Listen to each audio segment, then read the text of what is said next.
میں تو اپنے دوستوں کو کہا کرتا ہوں کہ جب بچوں کو خرچی کے پیسے دیں تو اس وقت ہی ان کو تھوڑے سے زیادہ دیں اور ان کو کہیں کہ یہ کسی اپنے کمزور دوست کو دینا، راستے کے اندر کوئی سائل ہوا تو اس کو دینا، اور وہ بھی ان کی عزت نفس کا خیال رکھتے ہوئے۔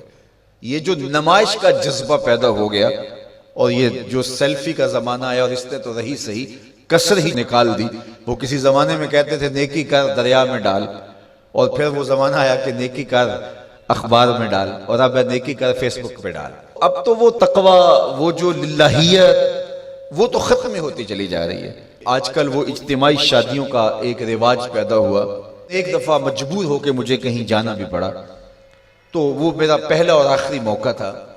تو میں نے وہاں کہا کہ آپ نے مجھے جس مقصد کے لیے بلایا ہے، میں اچھائی کے کاموں کی تحسین کرتا ہوں، لیکن یہ منظر آپ کا مجھے اچھا اس لیے نہیں لگا کہ زندگی میں 3 مرحلے ہر شخص پہ آتے ہیں جب وہ مہمان خصوصی ہوتا ہے۔ جب وہ پیدا ہوتا ہے، کالا کلوٹا بھی کیوں نہ ہو، سارے اسے دیکھنے آتے ہیں۔ جب وہ عروسی کا جوڑا پہنتا ہے، چاہے مرد ہے چاہے عورت، تو اس وقت بھی سارے لوگوں کی نگاہ کا مرکز ہوتا ہے۔ اور تیسرا، جب سفید کفن اوڑھ کے آخری منزل کی طرف چلتا ہے تو سارا شہر کہتا ہے چلو اس کا منہ دیکھائیں۔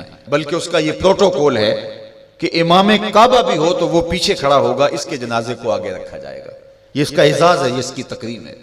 وقت کا غوث بھی ہو تو وہ بھی پیچھے کھڑا ہوگا، اس کا جنازہ آگے رکھا جائے گا۔ یہ اس کا اعزاز ہے۔ تو میں نے کہا یہ 3 موقع ہوتے ہیں کسی کمزور سے کمزور، غریب سے غریب، عاجز سے عاجز شخص کے لیے بھی عزت کے، اور آج آپ نے ان سے یہ موقع بھی چھین لیا کہ اسٹیج کے اوپر مخیر حضرات بیٹھے ہیں، اور ایک قطار میں بیٹیاں بیٹھی ہیں، اور ایک قطار میں جو ہے وہ دلہے بیٹھے ہیں، اور ان سب کے رشتہ دار سامنے باراتی 20-20 40-40 لوگ آئے ہوئے ہیں۔ تو ان سب کی غربت کا ہم عملاً مذاق اڑا رہے ہیں۔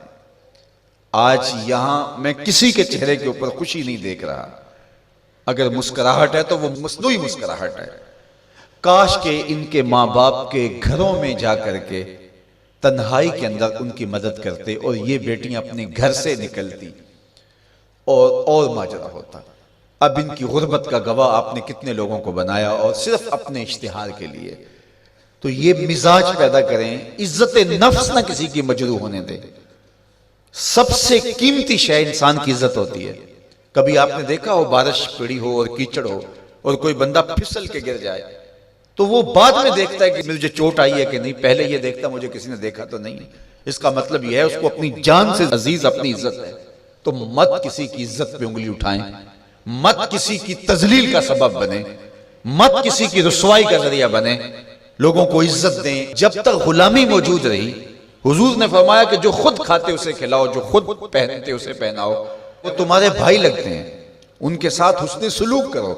جبکہ وہ آقا کا جوتا بغیر اذن کے چھو لیتے تھے تو آقا اس پہ بھی کوڑے مارتا تھا، لیکن میرے حضور علیہ السلام معراج سے واپس پلٹتے اور کہا بلال تو کون سا نیک عمل کرتا ہے، میں نے جنت میں تیرے قدموں کی آہٹ سنی ہے۔ کیا خیال ہے اس ایک جملے نے دور غلامی کی ساری تھکن اتار نہیں دی ہوگی، اور غلام فرش اٹھ کے فراز عرش پہ نہیں پہنچ گیا ہوگا؟ یہ عزت دی ہے۔ علامہ اقبال علیہ رحمہ نے وہ جو ابو جہل کا کعبے کے پردے کو پکڑ کے زاروں کے تار رونا ہے اور حضور کے خلاف رب سے شکایت کرنا ہے، وہ لکھا ہے۔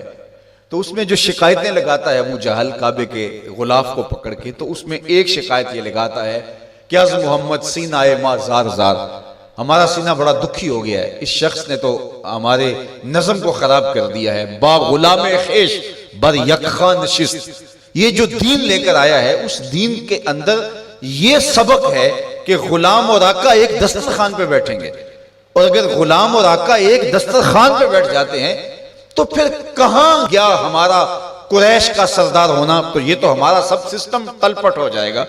لیکن میرے حضور یہ دین لے کر آئے تھے، انسان کی بنیادی عزت کو بحال کرنا تھا، اور حجۃ الوداع کے موقع پر حضور نے پاؤں تلے جس طرح کسی چیز کو روندا جاتا ہے اس طرح کچلتے ہوئے فرمایا آج کے بعد میں تفاخر ختم کرتا ہوں، کسی عربی کو اجمی پر، کسی اجمی کو عربی پر کوئی فخر نہیں ہوگا، کوئی فضیلت نہیں ہوگی، نہ کالے کو گورے پر اور نہ گورے کو کالے پر۔ فضیلت کا معیار کیا ہے؟ ان اکرمکم عند اللہ اتقاکم، جو متقی ہوگا اللہ کے نزدیک وہی عزت والا ہوگا۔